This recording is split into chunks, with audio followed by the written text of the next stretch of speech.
আল্লাহ তাআলা কিয়ামতের কঠিন ময়দানে যেদিন স্বামী স্ত্রীকে চিনবে না, স্ত্রী স্বামীকে দেখে পালিয়ে যাবে, বন্ধু বন্ধুরে চিনবে না, পীর সাহেব মুরিদরে চিনবে না, মুরিদ পীর সাহেবরে চিনবে না, দলের কর্মী তার নেতারে চিনবে না, নেতা তার কর্মীরে চিনবে না, বন্ধু বন্ধুরে দেখে পালাবে। এই কঠিন মুহূর্তে সূর্যটা মাথার কাছে চলে আসবে, জমিনটা তামার জমিন হবে, আজকের জমিনের মতো নয়। মানুষ ঘর্মাক্ত, ক্লান্ত, শ্রান্ত মাথার মগজগুলো কানের ছিদ্র আর নাকের ছিদ্র দিয়ে বেয়ে বেয়ে পড়বে। বিশ্বনবী ফরমান, কিয়ামতের ওই কঠিন ময়দানে 7 শ্রেণীর ব্যক্তিকে রব্বুল আলামিন তার আরশের নিচে ছায়া দিবেন। তার মধ্যে প্রথম শ্রেণীর ব্যক্তি হলো ইমামুন আদিল, যে ইনসাফের সাথে বিচার করে, যে জাস্টিস সমাজে সার্ভ করে, যে সুশাসন নিশ্চিত করে, ওই ইমামুন আদিল। আদিল শব্দটা বুঝছেন না? ইন্নাল্লাহা ইয়া'মুরু বিল আদল, পাইছেন? আদিল। 7 শ্রেণীর ব্যক্তিকে আল্লাহ তাআলা সুশীতল আরশের নিচে ছায়া দিবেন, যেদিন তার দেয়া ছায়া ছাড়া কোনো ছায়া থাকবে না। এর প্রথম হচ্ছে ইমামুন আদিল, ন্যায়পরায়ণ শাসক। চিল্লায় বলেন সুবহানাল্লাহ।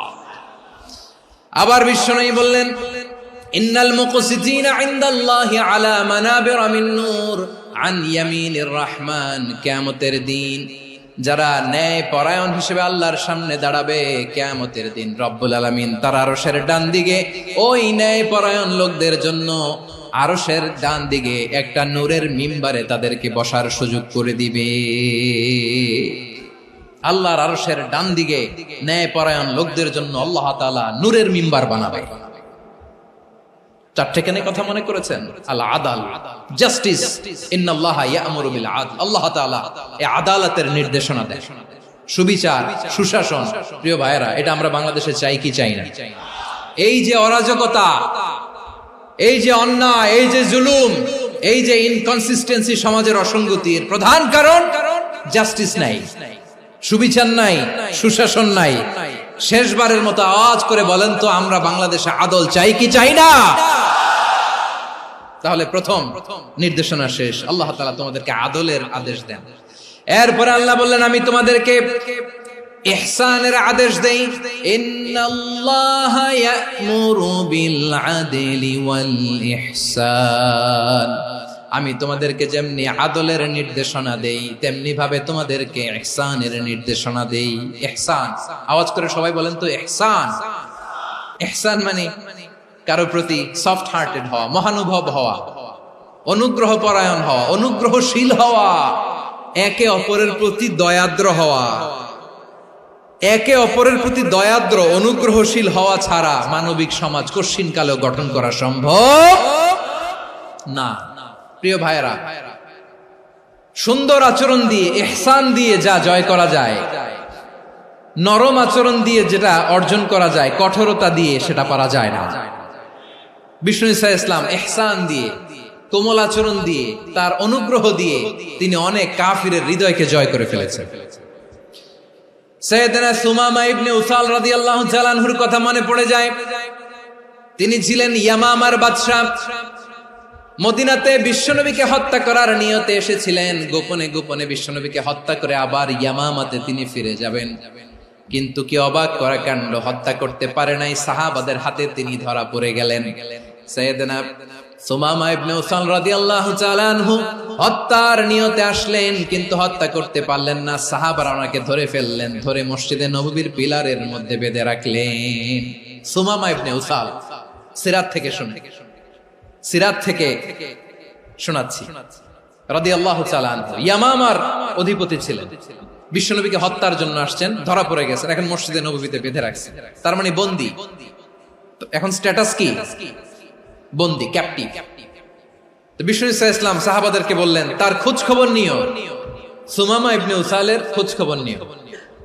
সাহাবার বলেন, ইয়া রাসূলুল্লাহ, আপনাকে হত্যা করতে এসেছে, তার তো কঠিন ক্যাপিটাল পানিশমেন্ট হওয়া দরকার, কঠিন শাস্তি হওয়া দরকার। বিশ্বনবী বললেন, না, আমি যেটা জানি তোমরা সেটা জানো না, তোমরা সুমামার সাথে ভালো আচরণ করো। বিশ্বনবী সুমামার কাছে গেলেন।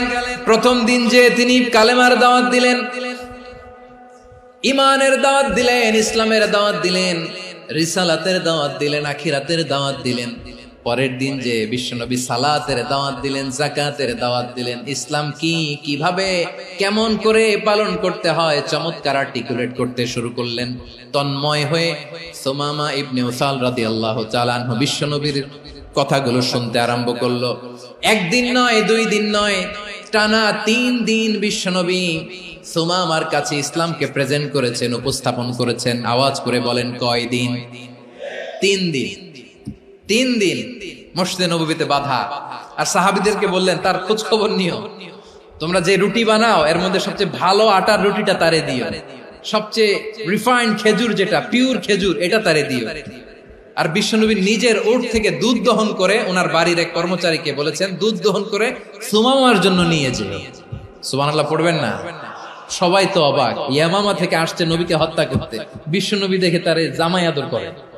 একদিন নয়, 2 দিন নয়, টানা 3 দিন বিশ্বনবী এভাবে সুমামার কাছে যেয়ে ইসলামকে প্রেজেন্ট করতে আরম্ভ করলেন, ইসলামকে উপস্থাপন করতে শুরু করলেন। আর তাকে চমৎকার এন্টারটেইনমেন্ট, আপ্যায়ন দিতে আরম্ভ করলেন। টানা 3 দিন যখন ইসলামের দ্য বিউটিজ অফ ইসলাম, ইসলামের সুমহান বাণী, সৌন্দর্য তার কাছে উপস্থাপন শেষ, তাকে আপ্যায়ন শেষ, বিশ্বনবী বললেন সাহাবাদেরকে, যাও এবার সুমামার হাতের পায়ের রশি দুটো খুলে দাও। সাহাবারা তর্ক জুড়ে দিলেন, লা ইয়া রাসূলুল্লাহ, এমনটা করবেন না, তো ভয়ঙ্কর ভয়ঙ্কর খুনি, কি জানি কি হয়ে যায়। বিশ্বনবী বললেন, না, তার হাতে পায়ের রশিগুলো খুলে দাও। সাহাবারা বিশ্বনবীর কথা মতো তার হাতে পায়ের রশিগুলো খুলে দিল। সুমামা মুহূর্তের মধ্যে মসজিদে নববী থেকে বের হয়, ইয়ামামায় ফিরে না যে মসজিদে নববীর পাশে একটা খেজুর বাগান ছিল, সেখানে চলে গেলেন। সেখানে একটা ছোট্ট কুয়া ছিল, কুয়ার পানি দিয়ে তিনি গোসল করলেন। সুবহানাল্লাহ পড়েন। কুয়ার পানি দিয়ে গোসল করে মসজিদে নববীর সামনে এসে বিশ্বনবী এবং সাহাবাদের সামনে দাঁড়িয়ে সাব্বাবা উঁচু করে বললেন, আশহাদু আল্লা ইলাহা ইল্লাল্লাহ ওয়া আশহাদু আন্না মুহাম্মাদান আবদুহু ওয়া রাসূলুহু। আমি সাক্ষ্য দিচ্ছি আল্লাহ ছাড়া কোনো ইলাহ নাই, আর মুহাম্মদ আল্লাহ তাআলার প্রেরিত বান্দা এবং রাসূল। প্রিয় ভাইয়েরা, ইহসান দিয়ে যা জয় করা যায়, কঠোরতা দিয়ে সেটা কঠিনকালেও জয় করা যায় না। আওয়াজ করে বলেন, ঠিক কি না? এবার সুমামা দাঁড়িয়ে বলে, ওগো নবী, আমি তো কালিমা পড়ে মুসলমান হয়ে গেলাম, এবার শোনেন, এই মুহূর্তের আগে আপনার চেহারার চাইতে নিকৃষ্ট কোনো চেহারা আমার কাছে ছিল না, কিন্তু শাহাদা পাঠ করার পরে আপনার চেহারার চাইতে উত্তম শ্রেষ্ঠ কোনো চেহারা আমার কাছে আর নাই।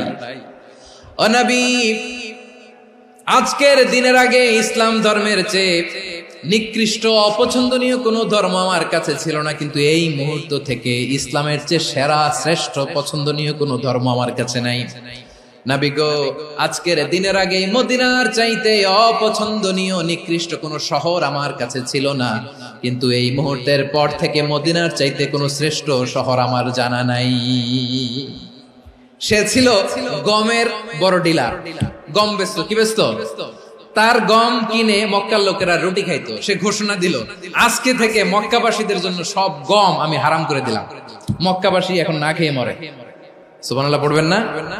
মক্কাবাসী বিশ্বনবীর কাছে আসলেন, এসে বললেন, মুহাম্মদ, আমরা তো তোমার ভাই, তোমার চাচা, তোমার ভাতিজা, তোমার আত্মীয়, তুমি সুমামারে বলো সে যেন আবার গমের সাপ্লাই মক্কার জন্য অনুমতি দিয়ে দেয়। বিশ্বনবীর অনুমতি ক্রমে সুমামা আবার মক্কাতে গম পাঠাতে শুরু করলো। পড়েন সুবহানাল্লাহ। ইহসান, ইহসান দিয়ে আপনি যেটা জয় করতে পারবেন, you can win the heart of your enemies. ইহসান দিয়ে আপনি আপনার শত্রুর হৃদয়কে জয় করতে পারবেন।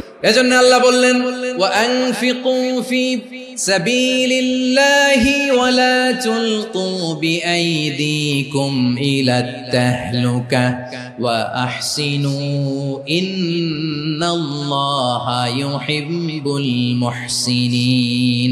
তোমরা আল্লাহর রাস্তায় দান করবে আর নিজেরা নিজেদেরকে ধ্বংসের হাতে ঠেলে দিও না। তোমরা একে অপরের প্রতি ইহসান করবে, কারণ ইহসানকারীদেরকে আল্লাহ বড় ভালোবাসেন। সুবহানাল্লাহ পড়েন। আবার সূরা রহমানে আল্লাহ বললেন, হাল জাযাউল ইহসানি ইল্লাল ইহসান ফাবিআইয়ি আলা, সবাই পড়েন, ফাবিআইয়ি আলাই রাব্বিকুমা তুকাযযিবান। ইহসানের প্রতিদান হিসেবে ইহসানি হয়। বিশ্বনবী সুমামার প্রতি যেমন ইহসান করেছেন, সুমামাও ঠিক তেমন ইহসান ফিরিয়ে দিয়েছে। ঠিক কিনা বলেন? তাহলে এক নম্বরে হচ্ছে আদ, ন্যায় বিচার। দুই নম্বরে সবাই বলেন ইহসান, সদাচরণ। ইহসান দুই ধরনের প্রিয় ভাইরা, ইহসান ফিল ইবাদা, ইহসান ফিল মুআমালা। ইহসান ফিল ইবাদা হচ্ছে একাগ্র অনুভবে ইবাদতে ডুব দেওয়া, এর নাম ইবাদতের ইহসান। সুবহানাল্লাহ পড়ুন। বিশ্বনবী বলেন ইহসান মানে কি জানো নাকি? হাদিসে জিবরিলে সাইয়েদনা জিবরিল আলাইহিস সালাম বিশ্বনবীকে বললেন আখবিরনি আনিল ইহসান। নবী আমাদেরকে বলেন ইহসান মানে কি? বিশ্বনবী বললেন আনতা আবুদাল্লাহা কাআন্নাকা তারাহু ফাইন লাম তাকুন তারাহু ফাইন্নাহু ইয়ারাক। ইহসান মানে হলো এমন ভাবে তুমি আল্লাহর সামনে নিজেকে উজাড় করে ইবাদত করবে, তুমি ভাববে তুমি আল্লাহকে দেখতে পাচ্ছ। আর এটা যদি ভাবা তোমার জন্য কঠিন হয়ে যায়, অন্তত এতটুকু তুমি ভাববা যে আল্লাহ তোমাকে দেখতে পাচ্ছেন। ঠিক কিনা বলেন? ও আমার বীর চট্টলার ভাইয়েরা, কেউ যেটা দেখে না সেটা দেখে কে? এই বিশ্বাস হৃদয়ের মধ্যে আছে?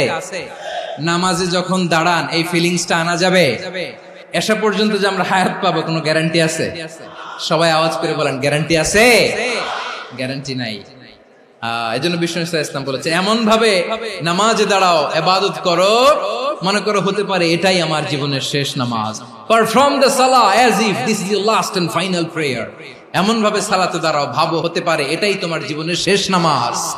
এমন ভাবে নামাজে দাঁড়াও, ভাবো এটাই শেষ নামাজ। তাহলে নামাজে একাগ্রতা বাড়ায় দিবে কে?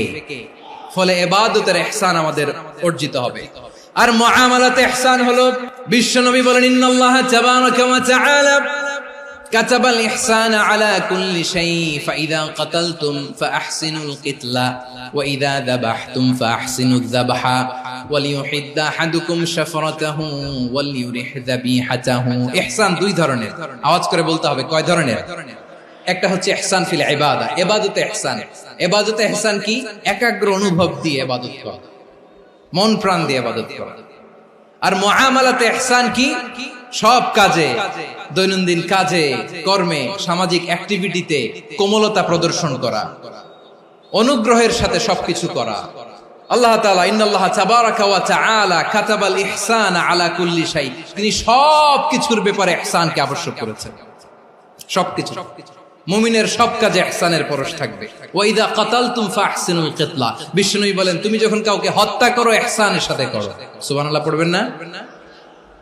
যখন হত্যা করো তখনও ইহসানের সাথে। আচ্ছা হত্যা করবো আবার ইহসান আসবে করতে করে তো মেরেই ফেলবো আমি।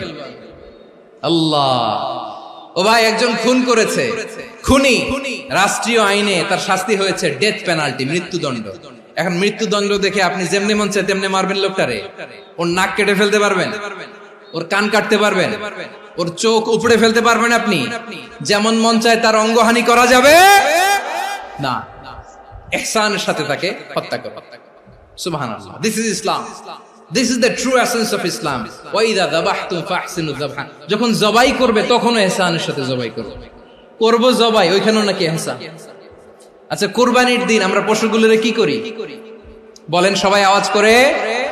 জবাই। জবাই মানে তো এটারে মেরেই ফেলতেছি, একটু পরে তো টুকরো টুকরো করে গোশতগুলো খাবো, এটা তো খাবো, এটা তো মেরেই ফেলবো। বিষ্ণু বলে না, জবাইয়ের মধ্যেও মুমিনের জবাইয়ের ভেতরেও ইহসানের পরশ থাকা চাই। যখন জবাই করবে প্রাণীটাকে হাত পা টাইট করে বেঁধে নাও, ছুরিটাকে শার্পেন করে নাও, ধারালো করে নাও, যাতে অল্প সময়ে জবাইটা হয়ে যায়, প্রাণীটা যাতে কম কষ্ট পায়। সুবহানাল্লাহ পড়ে। দিস ইজ কল্ড ইহসান। আল্লাহ তাআলা যেমনি আদলের আদেশ করেছেন, ন্যায় বিচার, জাস্টিস এনশিওর করতে বলেছেন, সমাজে ইহসানের ব্যবহার, ইহসানের অনুশীলন তিনি করতে বলেছেন। এজন্য মুমিনের প্রতিটি কাজে, আমার চট্টগ্রামের ভাইয়েরা আমার দিকে তাকান, খেয়াল করে শুনুন, মুমিন জীবনের প্রতিটি কাজে ইহসানের পরশ থাকা চাই। আমরা যেন আমাদের পরিবারের প্রতি ইহসান করি, আমরা যেন আমাদের কর্মচারীদের প্রতি ইহসান করি, আমরা যেন আমাদের কলিগদের প্রতি ইহসান করি, আমরা যেন আমাদের ভাইদের প্রতি ইহসান করি। মুমিন জীবনের প্রতি কাজে ইহসানের পরশ থাকার দরকার আছে না নাই? কথা বুঝতে পেরেছেন? তাহলে আল্লাহ তাআলার তিনটা আদেশ ছিল, কয়টা গেল? প্রথমে কি ছিল? আদল। দুই নম্বরে তিন নম্বরে রব্বুল আলামিন বললেন ওয়া ইতাইদিল কুরবা, নিকট আত্মীয়দেরকে দান করো। নিকট আত্মীয়দেরকে দাও, যারা তোমাদের ব্লাড কানেকশনের আত্মীয় তাদেরকে তোমরা দাও। এখানে জেনারেলি বললেন দাও, কি দিব সেটা তিনি এখানে বলেন নাই, সেটা তিনি সূরাতুল ইসরার মধ্যে বলেছেন। আল্লাহ বলেন ওয়া আতিযাল কুরবা হাক্কাহ, নিকট আত্মীয়দেরকে তাদের অধিকার, তাদের প্রাপ্য তোমরা বুঝিয়ে দাও। দেখেন, একটা শান্তির সমাজ, একটা সমৃদ্ধ সমাজ, একটা মানবিক সমাজ গঠনের জন্য আল্লাহ তাআলা বেশি না, মাত্র তিনটা অর্ডার, তিনটা ভার্ডিক্ট তিনি জারি করেছেন। এক নাম্বার সুশাসন, ন্যায় বিচার। দুই নাম্বার ইহসান। তিন নাম্বার নিকটাত্মীয়, যারা কাছের, তোমার ভেরি ক্লোজ রিলেশনশিপে আছে, তাদেরকে দাও। দাও, দিলে বাড়িয়ে দেয় কে? অনেকে দিতে চায় না, কৃপণতা করে। দিলে বাড়ায় দেয় কে? ও মিয়া, মদিনার মধ্যে সবচাইতে গরিব সাহাবী ছিল বেলাল রাদিয়াল্লাহু তাআলা আনহু। ওনার এন্টায়ার অ্যাসেট, সম্পদের পরিমাণ কতদূর জানেন? একটা লুঙ্গি। বেলাল রাদিয়াল্লাহু তাআলা আনহু, ওনার টোটাল ওয়েলথের এস্টিমেশন হচ্ছে মাত্র একটা লুঙ্গি। একটা লুঙ্গি, টোটাল ওয়েলথ এস্টিমেশন, টোটাল সম্পদের পরিমাণ বেলাল রাদিয়াল্লাহু তাআলা আনহুর কি ছিল? ওই বেলাল রাদিয়াল্লাহু তাআলা আনহুকে বিষ্ণু ইসলাম বলেছেন আনফিক ইয়া বেলাল, ও বেলাল তুমিও দাও। ওয়ালা তাখশা মিন যিল আরশি ইখলালা, আরশের অধিপতির তো কোনো ঘাটতি নাই, তুমি দিলে ওই আল্লাহ তোমারে বাড়ায় দিবে। এজন্য আমার প্রিয় ভাইয়েরা, দিলে কমে না, দিলে বাড়ে। অনেকে ধরে রাখে, নতুন কিছু নিতে পারে না, হাত দিয়ে যেটা ধরে রেখেছেন এটা দিয়ে দেন, বড় একটা ধরার সুযোগ পাবেন। জোরে বলেন ঠিক কিনা? রব্বুল আলামিন বললেন তিন নাম্বার আদেশ হলো তোমাদের প্রতি, সমাজটারে কেমন করে মানবিক সমাজ, সুন্দর সমাজ গড়বা। তিন নাম্বার আদেশ হলো ওয়া আতিদাল কুরবা হাক্কা, নিকট আত্মীয়দেরকে তাদের প্রাপ্য বুঝিয়ে দাও। এই নিকট আত্মীয়দেরকে তাদের অধিকার বুঝিয়ে দেওয়া, প্রাপ্য বুঝিয়ে দেওয়াতে আমাদের গাফলতি আছে না নাই?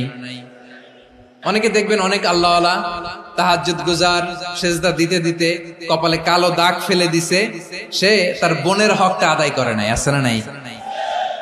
অনেক বড় হাজী সাহেব, বিশাল লম্বা দাড়ি, ছেলেরে সব দিয়ে দিছে, মেয়েরে কিছু দেয় নাই, মেয়ের হক আদায় করে নাই, আছে না নাই? এই হাজী সাহেবেরা, এই আল্লাহওয়ালারা কিয়ামতের ময়দানে আটকে যাবে। আপনি অন্যের অধিকার নষ্ট করেছেন, তাদের রাইটস কে ভায়োলেট করেছেন। এজন্য আল্লাহ তাআলা বলেন, কারো অধিকার যদি কেউ নষ্ট করে, ওই সমাজটা মানবিক সমাজ কঠিনকালেও হতে পারে না। এজন্য তিন নম্বর আল্লাহ বললেন ওয়া ইতাইদিল কুরবা, নিকট আত্মীয়দেরকে দাও। কি দিবা? তাদের অধিকার দিয়ে দাও। বোনের অধিকার বুঝিয়ে দাও, মেয়ের অধিকার বুঝিয়ে দাও, ফুফুর অধিকার বুঝিয়ে দাও। দেখবেন অনেক মায়েরা ছেলের পাতে মুরগির রান দেয়, মেয়ের পাতে দেয় মুরগির ঠ্যাং। তো মেয়ের কি মুরগির রান খেতে মনে চায় না? মনে চায় না? এমনটা করা যাবে না। নিকটাত্মীয়দেরকে অধিকার দিয়ে দাও, নিকটাত্মীয়ের সাথে সুসম্পর্ক রাখো। আদেশটা কার?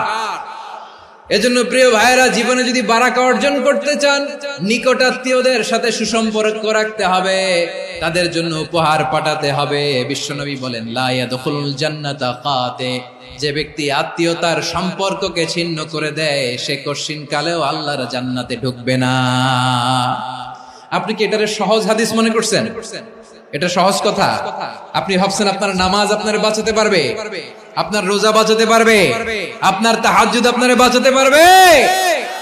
অধিকার নষ্ট করলে কিছুই আপনারে বাঁচাতে পারবে না। এজন্য নিকট আত্মীয়দেরকে দিতে হবে বেশি বেশি। বিশ্বনবী বলেন ইন্না সাদাকাতা আলাল মিসকিনি সাদাকা ওয়া আলা যির রাহিমি ইসনাতান সাদাকাতুন ওয়া সিলা। মিসকিন রে দান করলে শুধু দানের সওয়াব হয়, নিকট আত্মীয়কে দান করলে দুইটার সওয়াব হয়, সাদাকার সওয়াব হয়, আবার আত্মীয়তার বন্ধন অটুট রাখার সওয়াব হয়ে যায়। আবার বিশ্বনবী বললেন মান সাররাহু আইয়ুবসাতা লাহু ফি রিজকিহি ওয়া ইনসালাহু ফি আসারিহি ফালইয়াসিল রাহিমা। যে ব্যক্তি তার রিজিকের প্রশস্ততা চায় আর হায়াতে বরকত চায়, সে যেন তার আত্মীয়ের সাথে সুসম্পর্ক রাখে। আমার প্রিয় চট্টলার ভাইয়েরা, আমাদের রিজিক বাড়ুক, এটা আমরা চাই কি চাই না? সবাই চান? হ্যাঁ, আমাদের রিজিকে প্রশস্ততা আসুক, চাই কি চাই না? আমাদের হায়াতে বরকত আসুক, আমরা চাই কি চাই না? এই দুইটা যদি চান তাহলে নিকটাত্মীয়দের সাথে সুসম্পর্ক রাখবেন। পারবেন? তাহলে সমাজটারে মানবিক সমাজ বানায় দিবে কে? তিনটা আদেশ চলে গেল। 1 নম্বরে কি ছিল? 2 নম্বরে, 3 নম্বরে নিকটাত্মীয়দেরকে দান। আল্লাহ তাআলা তিনটা জিনিসের যেমনি আদেশ করেছেন, অনুরূপ ভাবে তিনটা বিষয় তিনি বারণ করেছেন, নিষেধ করেছেন। ওগুলোর কাছেও যাওয়া যাবে। রাব্বুল আলামিন বলেন, ওয়ায়ানহা আনিল ফাহশাই ওয়াল মুনকারি ওয়াল বাগি। আমি যেমনি তিনটি বিষয়ে আদেশ করলাম, অনুরূপ ভাবে তিনটি বিষয়ে বারণ করলাম, নিষেধ করলাম। আমার 1 নাম্বার নিষেধাজ্ঞা হলো অশ্লীলতার প্রতি। ফাহশা, ওয়ায়ানহা আনিল ফাহশা, আল্লাহ তাআলা অশ্লীলতাকে নিষেধ করেছেন। কোন জিনিসকে? সবাই বলুন, কোন জিনিসকে?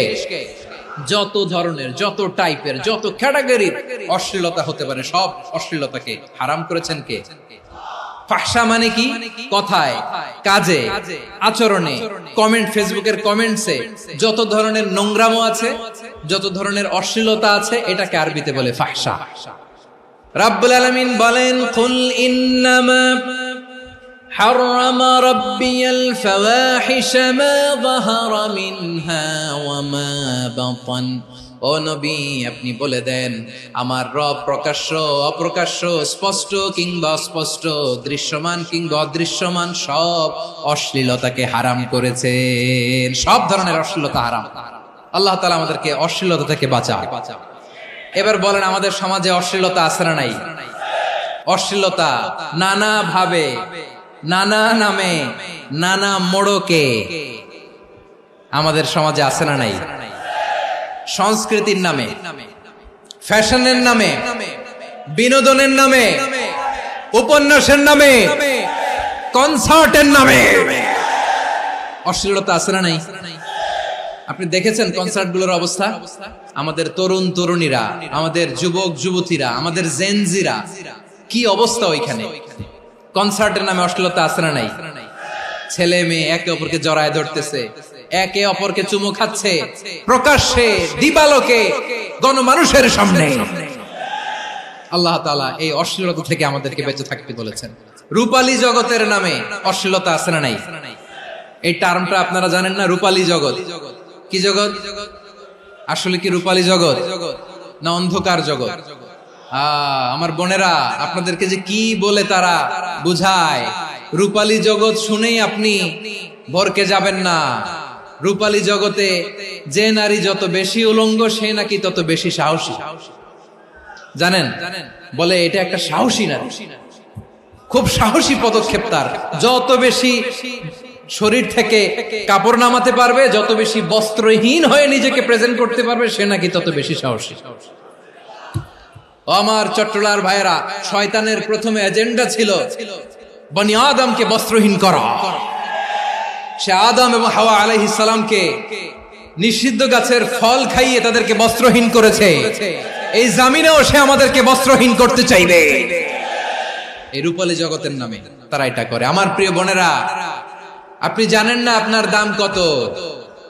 ওরা আপনাদেরকে বিজ্ঞাপনের সস্তা পণ্য বানাতে চায়।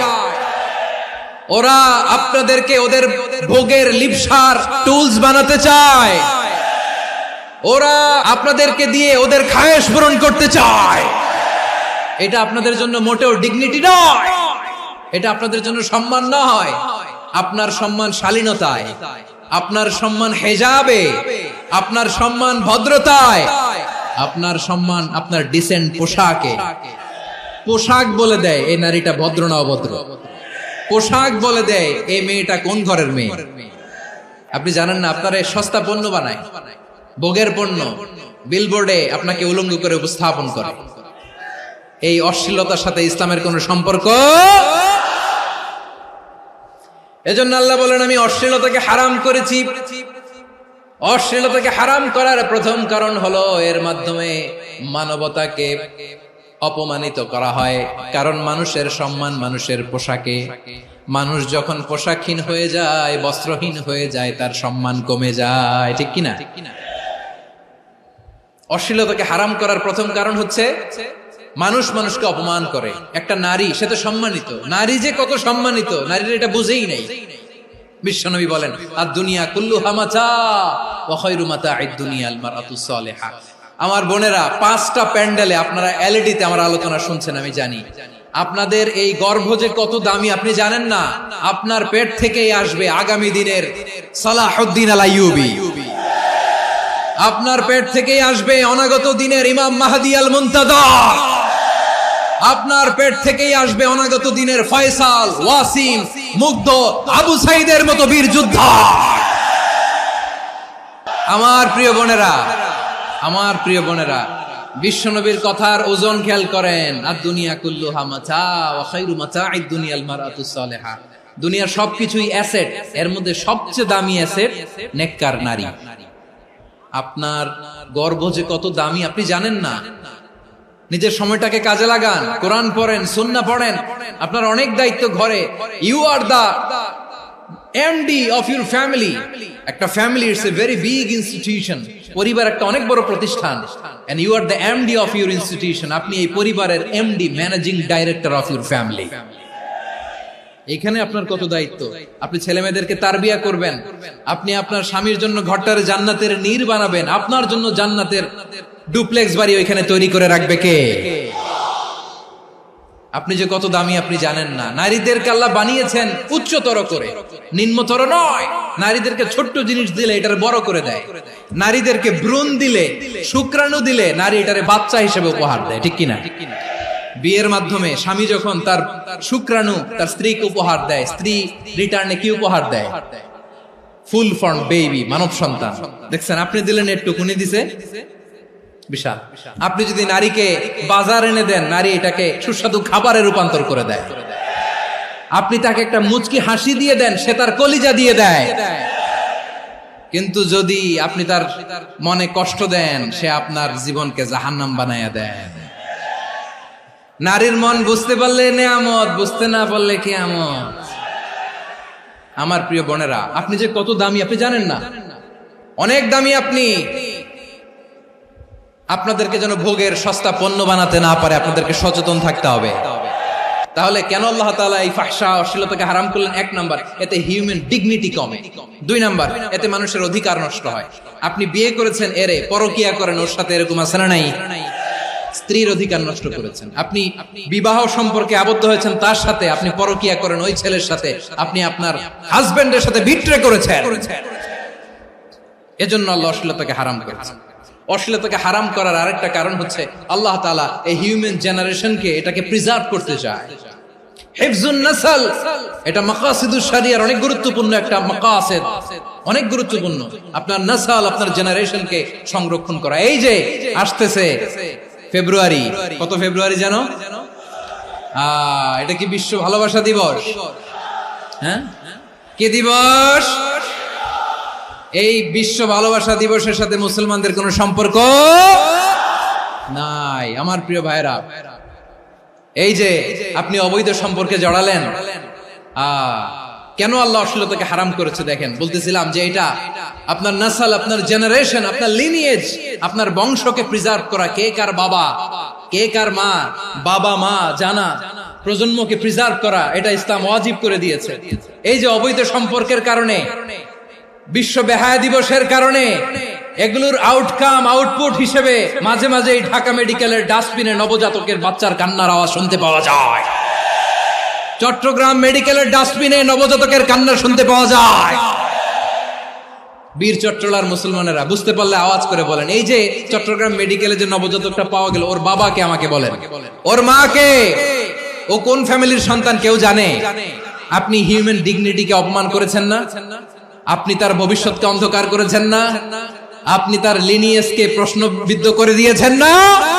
এই জন্য আল্লাহ তাআলা অশ্লীলতাকে আমাদের জন্য হারাম করে দিয়েছেন। পড়েন সুবহানাল্লাহ।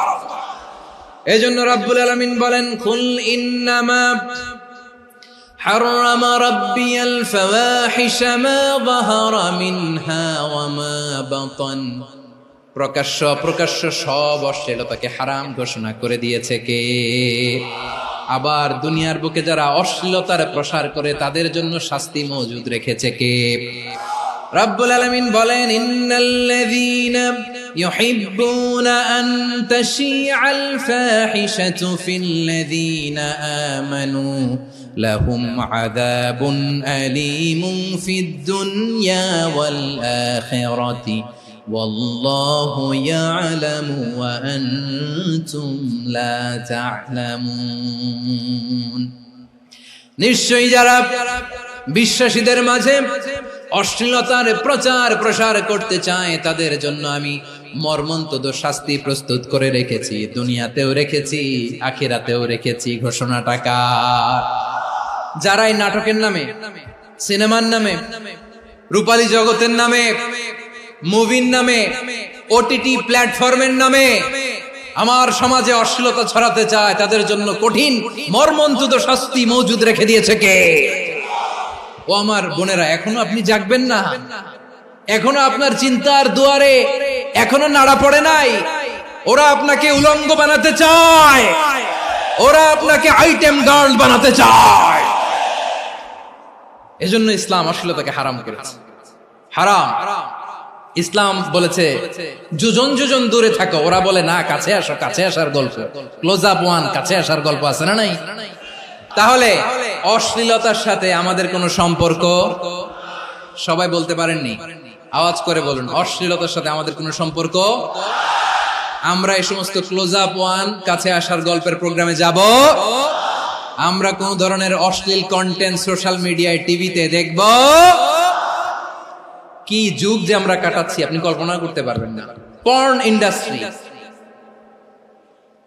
নারী পুরুষের বস্ত্রহীন যুগল দৃশ্য, এটাকে দিয়ে ওরা কোটি ডলারের ইন্ডাস্ট্রি বানিয়েছে। পুরো মানব ইতিহাসে এরকম জঘন্য সময় মানব ইতিহাস পার করে নাই। পর্ন এটা ইন্ডাস্ট্রি হয়ে গেছে। আমাদের এই যুবকগুলো, জেনজি গুলো, ওদের চরিত্র বাঁচাবে কি করে? কেমন করে হেফাজত করবে ওদের এই মূল্যবান চরিত্র? আমার প্রিয় ভাইরা, এই অশ্লীলতার দ্য লেটেস্ট ভার্সন হচ্ছে LGBTQ, শরীফ থেকে শরীফা। শুনছেন আপনারা? দেখতে পুরুষ, আসলেই পুরুষ, সুস্থ একজন পুরুষ, 4 সন্তানের বাবা, বলে আমি মনে মনে নারী। দেখতে নারী, সুস্থ নারী, আসলেই সে দিব্যি একজন নারী, বলে আমি মনে মনে পুরুষ। সবচেয়ে ভয়ঙ্কর অশ্লীলতার সবচাইতে লেটেস্ট ভার্সন হচ্ছে এই ট্রান্সজেন্ডারিজম। সুস্থ পুরুষ তার বায়োলজিক্যাল গ্রোথকে হরমোন দিয়ে স্টপ করে দিয়ে সে সার্জারি করে নারী হতে চায়, সুস্থ নারী পুরুষ হতে চায়। পুরুষ পুরুষের প্রতি সেক্সুয়ালি আকর্ষণ বোধ করে, এটা লূত আলাইহিস সালামের কওমের মধ্যে ছিল। এটাকেও আল্লাহ কোরআনে ফাহিশা বলেছেন। ওয়ালুতান ইয قال لقومه أتأتون الفاحشة ما سبقكم بها من أحد من العالمين। লূত আলাইহিস সালাম বললেন, তোমরা কি এমন এক অশ্লীল কার্যক্রমে ডুব দিলে নাকি যেটা গোটা বিশ্বের কেউ কখনো করে নাই, তোমরাই প্রথম করেছো? পড়েন নাউযুবিল্লাহ। এই পশ্চিমের এই রোগ আমার দেশে যেন আসতে না পারে, আমাদের সজাগ থাকতে হবে। প্রিয় ভাইরা, চিল্লায় বলেন ঠিক কি না? পশ্চিমের অবস্থা ভয়ঙ্কর। পাশ্চাত্যে, আমি যুক্তরাষ্ট্রে ছিলাম অনেকদিন, কয়েক মাস, বিভিন্ন স্টেটে ঘুরেছি। গার্ডিয়ানরা উদ্বিগ্ন, ছেলে মেয়েদেরকে, ছোট্ট ছেলে মেয়ে, ওদেরকে জিজ্ঞেস করে, তুমি how do you feel right now inside yourself? তুমি ভিতরে ভিতরে কেমন ফিল করো? তোমার কি ছেলে ছেলে লাগে না মেয়ে মেয়ে লাগে? আচ্ছা বলেন, এই ছোট্ট বাচ্চাটাও কি এগুলো জেন্ডার অ্যাসাইনমেন্ট বলতে এগুলো কিছু বুঝে? এইভাবে মিসগাইড করা হচ্ছে। কৌতূহল বশত ছোট্ট ছেলে যদি বলে আমার তো মেয়ে মেয়ে লাগে, তখন বলে যে না তুমি মেয়ে, ছেলে না। মা বাবা বাধা দিলে ওকে আলাদা গভর্নমেন্ট হাউসে নিয়ে যায়। ভয়ঙ্করতম অবস্থা। আমরা একটা সময় শুনতাম যে হুজুর আমার ছেলেটা খুব ভালো, হাফেজে কোরআন, আল্লাহওয়ালা। হুজুর আমার ছেলে দাড়ি রাখছে, আল্লাহওয়ালা। হুজুর আমার ছেলে 5 ওয়াক্ত সালাত জামাতের সাথে পড়ে, তার মানে আল্লাহওয়ালা। পশ্চিমে যে আমি কি শুনছি জানেন? ওরা বলে হুজুর আমার ছেলেটা ইউনিভার্সিটির একটা মেয়ের সাথে প্রেম করে, ও খুব আল্লাহওয়ালা, হুজুর দোয়া করবেন। এর কারণ ওদের কাছে আল্লাহওয়ালার ক্রাইটেরিয়া হচ্ছে হুজুর আমার ছেলেটা আরেক ছেলের পছন্দ করে নাই, আমার মেয়েটা আরেক মেয়েকে ভালোবাসে নাই, এজন্য আমার ছেলেটা আল্লাহওয়ালা, হুজুর ওর জন্য একটু দোয়া করে দিয়ে। কি চ্যালেঞ্জ ওরা ফেস করতেছে। ওনার ছেলে যে আরেক ছেলেরে বিয়ে করবে না, এটাতেই উনি খুশি যে আলহামদুলিল্লাহ আমার ছেলেটা একটা মেয়েরে ভালোবাসে, আমার মেয়েটা একটা ছেলেরে ভালোবাসে, মানে এটা খুব আল্লাহওয়ালা। নাউজুবিল্লাহ পড়তে পারলেন না? এজন্য অশ্লীলতার সাথে আমাদের কোনো সম্পর্ক। রব্বুল আলামিন বলেন ওয়ায়ানহা আনিল ফাহশাই ওয়াল মুনকারি ওয়াল বাগি, তিনটা জিনিসকে আমি নিষিদ্ধ করলাম। এক নাম্বার হলো ফাহশা, অশ্লীলতা। দুই নম্বরে হলো মুনকার, সমস্ত মন্দ কাজ। মুনকার মানে হচ্ছে যত মন্দ কাজ, খারাপ কাজ, বাজে কাজ, এটার বলে মুনকার। এটার কি বলে? আপনারা পড়ছেন না, তা'মুরুনা বিল মা'রুফি ওয়া তানহাউনা আনিল মুনকার। সৎ কাজের আদেশ, অসৎ কাজের নিষেধ। মুনকার, মুনকার হচ্ছে মানুষের স্বাভাবিক বিবেকবোধ যেটাকে খারাপ বলে, ওইটাই মুনকার। পৃথিবীর সব আসমানি গ্রন্থ যেটাকে খারাপ বলেছে, মানুষের স্বাভাবিক বিবেকবোধ যেটাকে খারাপ বলেছে, এগুলো সব মুনকার। যেমন ইফতিজিং, এটা কি ভালো না খারাপ? মজুদদারি, খাদ্যে ভেজাল দেওয়া, ওজনে কম দেওয়া, মাছে ফরমালিন মিশানো, চাঁদাবাজি, টেন্ডারবাজি, দখলবাজি, এগুলো আমাদের স্বাভাবিক বিবেকেই বলে এগুলো খারাপ, এগুলো হচ্ছে মুনকার। আল্লাহ তাআলা এই মুনকার থেকে আমাদেরকে বেঁচে থাকতে বলেন, আর শয়তান এই মুনকারের প্রতি আমাদেরকে উদ্বুদ্ধ করে।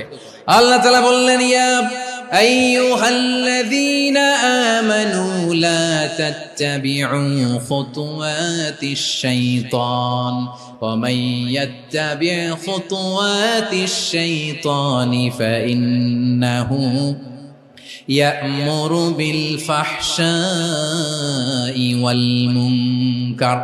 আল্লাহ বললেন, আমার গোলামেরা শোনো শোনো, ও আমার বিশ্বাসী বান্দারা খবরদার, তোমরা কশিনকালেও শয়তানের পদাঙ্ক অনুসরণ করবে না, কারণ শয়তান তোমাদেরকে অশ্লীলতা এবং মন্দ কাজের দিকে উদ্বুদ্ধ করে। আমাদের কাজ হচ্ছে শয়তান আমাদেরকে যেদিকে নিতে চায় আমরা তার উল্টা দিকে যাব। শয়তান এই মন্দ কাজকে আমাদের কাছে বিউটিফাই করে, চাকচিক্যময় করে আমাদের সামনে উপস্থাপন করে।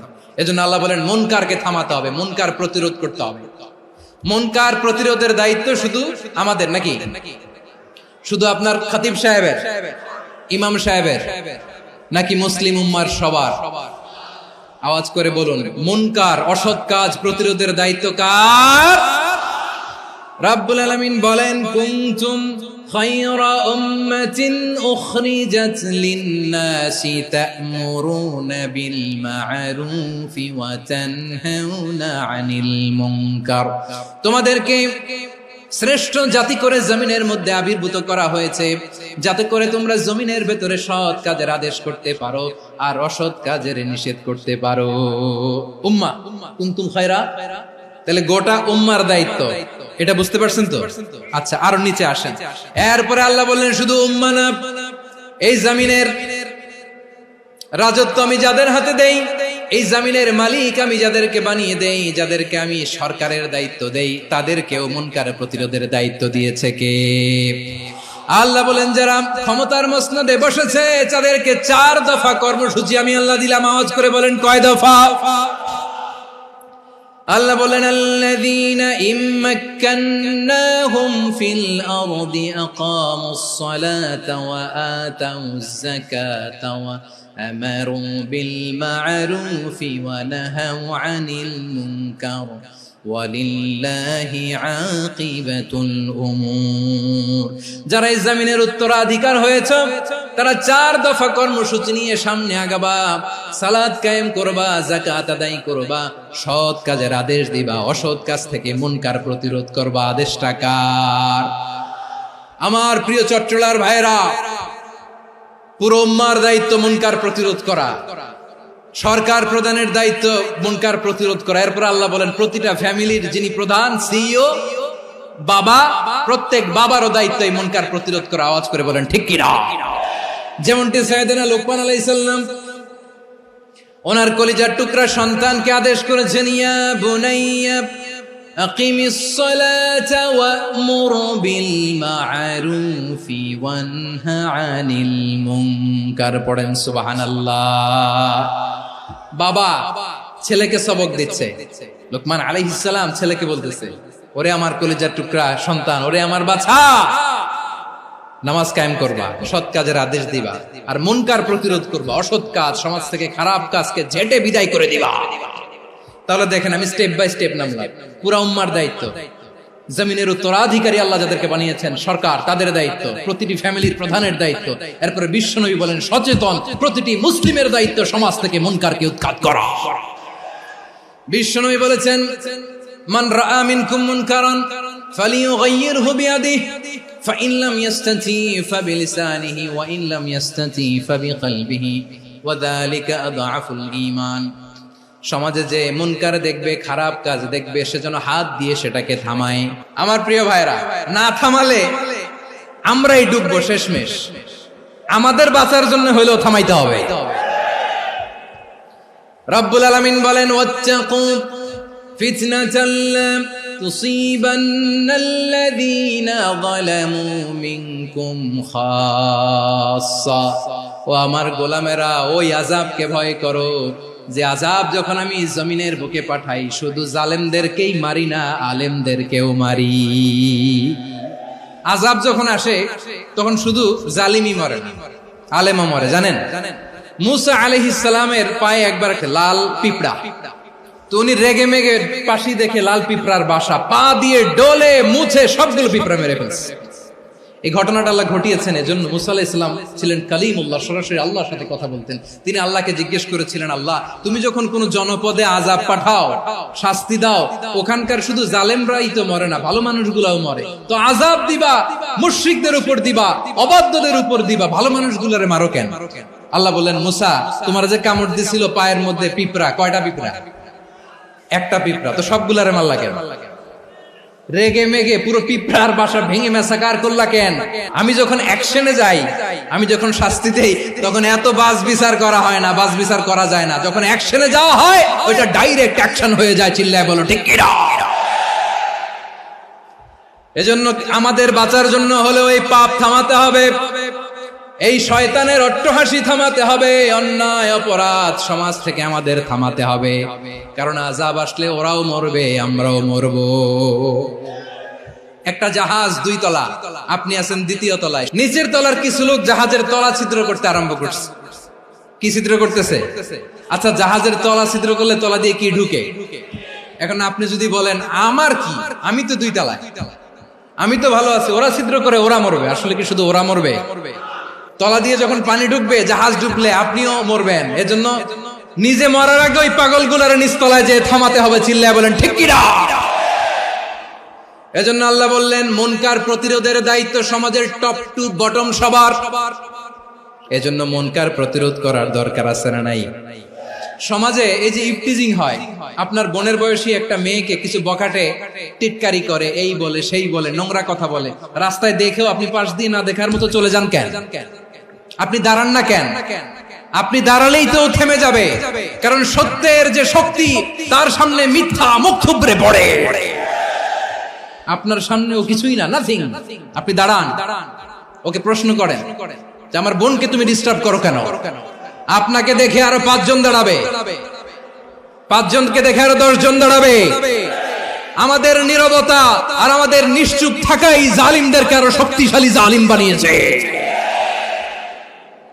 এজন্য মুনকার প্রতিরোধের দায়িত্ব আমাদের সবার। টেন্ডারবাজি, চাঁদাবাজি, দুর্নীতি, অপরাধ, দখলদারিত্ব, মজুদদারি, এগুলো সবকিছু একসাথে প্রতিরোধ করতে হবে। ঠিক কিনা বলেন? একটা মানবিক সমাজ যদি চাই, প্রতিরোধ করতে হবে। প্রিয় ভাইয়েরা, আল্লাহর শপথ নিয়ে বলি, এই নাসিহাত গুলো সবার জন্য, সব দলের জন্য, সব মতের মানুষের জন্য। আমরা কোন দলের প্রতি মানুষকে ডাকি না, আমরা ডাকি ইসলামের দিকে। সব দলের, সব মতের, সব মানুষদেরকে আমরা আহ্বান জানাই, আসুন আমরা একটা সুন্দর সমাজ বিনির্মাণ করি। এই যে নতুন বাংলাদেশের এক সুযোগ এসেছে, আর জীবনে হয়তো আসবে না, সামনের 100 বছর এই সময় আসবে না। আসুন দেশটাকে আমরা সাজাই, আসুন আমরা দুর্নীতি বন্ধ করি, আসুন আমরা চাঁদাবাজি বন্ধ করি, আসুন আমরা দখলদারিত্ব বন্ধ করি, আসুন আমরা এক দল আরেক দলকে নিশ্চিহ্ন করার যে রাজনীতি, এটা বন্ধ করি। সব দলের প্রতি আমার আহ্বান, আমরা চাঁদাবাজ মুক্ত বাংলাদেশ চাই, জুলুম মুক্ত বাংলাদেশ চাই, ফ্যাসিজম মুক্ত বাংলাদেশ চাই, গুণ খুন খারাপি মুক্ত বাংলাদেশ চাই, আমরা নতুন ভোরের বাংলাদেশ চাই। ওই বাংলাদেশ পাওয়ার জন্য মুনকার প্রতিরোধে, অন্যায় প্রতিরোধে যদি বাঘের বাচ্চার মতো, আবু সাইদের মতো দুই হাত উঁচু করে বুককে টান টান করে প্রসারিত করে দাঁড়াতে হয়, রাজি আছো মুসলমান? রাব্বুল আলামিন বলেন ওয়ায়ানহা আনিল ফাহশাই ওয়াল মুনকারি ওয়াল বাগি ইয়াইদুকুম লাআল্লাকুম তাযাক্কারুন। আল্লাহ বললেন আমি অশ্লীলতাকে নিষেধ করি, আমি সব ধরনের মন্দ কাজকে নিষিদ্ধ করি, সব শেষে আমি সীমা লঙ্ঘনকে তোমাদের জন্য নিষিদ্ধ করি। নিষিদ্ধ করেছেন কয়টা জিনিস? 1 নম্বরে অশ্লীলতা, 2 নম্বরে মুনকার তথা সব মন্দ কাজ, 3 নম্বরে আল বাগি সীমা লঙ্ঘন, ক্রসিং দ্য লিমিট। সীমা লঙ্ঘন করা ভালো না। We all should know our limits. চিল্লায় বলেন ঠিক কিনা? একই আয়াতে আল্লাহ বললেন কুল ইন্নামা হারামা রাব্বিয়াল ফাওয়াহিশা মা যাহারা মিনহা ওয়া মা বাতানা ওয়াল ইসমা ওয়াল বাগিয়া বিগাইরিল হক। অন্যায় ভাবে যে অবাধ্য হয়, যে সীমা লঙ্ঘন করে, তাদেরকেও আমি এটা হারাম করে দিলাম। সীমা লঙ্ঘন করা হারাম। আল্লাহ বারবার বারবার আমাদেরকে ওয়ার্নিং দেয়। যখন আমরা থামি না তখন আল্লাহ ধরে, আর যখন ধরে তখন ছাড়ে না। ধরে ধরে ধরে না, ধরলে আল্লাহ। ফেরাউনকে কিন্তু হুট করে ধরে নাই, আপনারা জানেন 9 বার ওয়ার্নিং দিয়েছে। ফেরাউনকে আল্লাহ তাআলা ওয়ার্নিং দিয়েছিল কয়বার?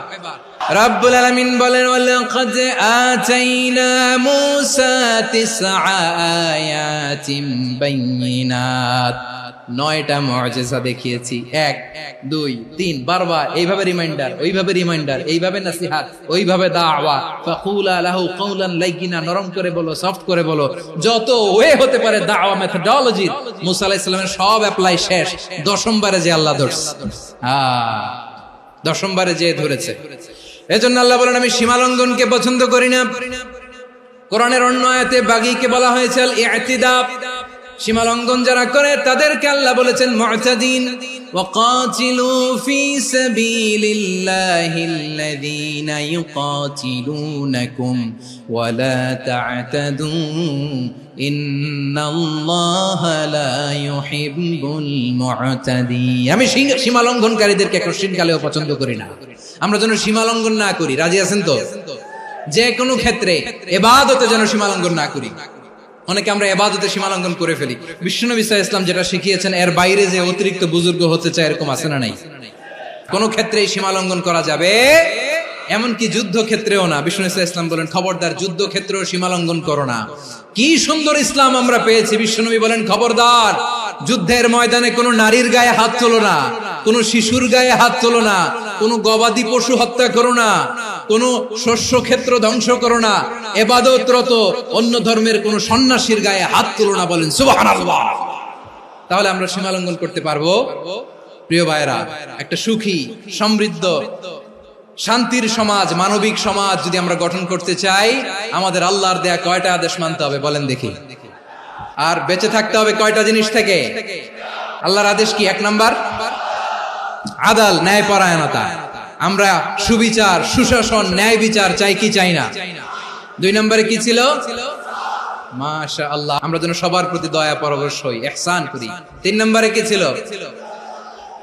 নিকটাত্মীয়দের দান করা, তাদের অধিকার প্রাপ্য বুঝিয়ে দেওয়া। পাশাপাশি 3টা জিনিস থেকে আল্লাহ বারণ করেছেন, নিষেধ করেছেন। তার প্রথমটা ফাহশা, অশ্লীলতা। অশ্লীলতার সাথে আমাদের কোনো সম্পর্ক। 2 নম্বর নিষেধাজ্ঞা কি ছিল? আল মুনকার, সমাজের যত মন্দ কাজ এগুলোকে আমরা প্রতিরোধ করব। রাজি আছেন তো সবাই? 3 নম্বরে আল বাগী, সীমালঙ্ঘন। কোন মুসলিম সীমালঙ্ঘন করে না। রাব্বুল আলামিন শেষে বললেন ইয়াইদুকুম লাআল্লাকুম তাযাক্কারুন। আল্লাহ তোমাদেরকে উপদেশ দেন যাতে তোমরা শিক্ষা গ্রহণ করো। আমরা উপদেশ দেব, আমরা জোর করে কাউরে কিছু মানাতে চাই না। লা ইকরাহা ফিদ্দিন ওয়াযাক্কির ফাইন্না যিকরা তানফাউল মুমিনিন। উপদেশ দিলে এটা মুমিনদের কাজে দেয়। লাস্তা আলাইহিম বিমুসাইতির ইন্নামা আনতা মুযাক্কির। নবী হে, আপনি রিমাইন্ডার দাতা, আপনি উপদেশ দিবেন। আমরাও বিশ্বনবীর এই হাদিসগুলো থেকে, কোরআনের আয়াত থেকে রিমাইন্ডার, এই কথামালা, বাণী বাহক হিসেবে এই বাণীগুলো আপনাদের সাথে কাছে পৌঁছে দিলাম। আমরা আল্লাহ তাআলার কাছে প্রার্থনা করি, আল্লাহ আমরা যেন আদল দিয়ে আমাদের সমাজকে গঠন করতে পারি। আল্লাহ আমরা যেন ইহসান করতে পারি, আমরা যেন নিকটাত্মীয়দের দান করতে পারি। আল্লাহ যত ধরনের অশ্লীলতা, অনাচার, মন্দ কাজ, সীমালঙ্ঘন, অবাধ্যতা থেকে যেন আমরা বেঁচে থাকতে পারি। আল্লাহ তাআলা আমাদের সবাইকে কথাগুলো বোঝার ও আমল করার তৌফিক দান করুক। হাযা মা ইনদি ওয়াল ইলমু ইনদাল্লাহ আলাইহি তাওয়াক্কালতু ওয়া ইলাইহি উনীব। সুবহানাকাল্লাহুম্মা বিহামদিকা আশহাদু আল্লা ইলাহা ইল্লা আনতা আস্তাগফিরুকা ওয়া আতুবু ইলাইক।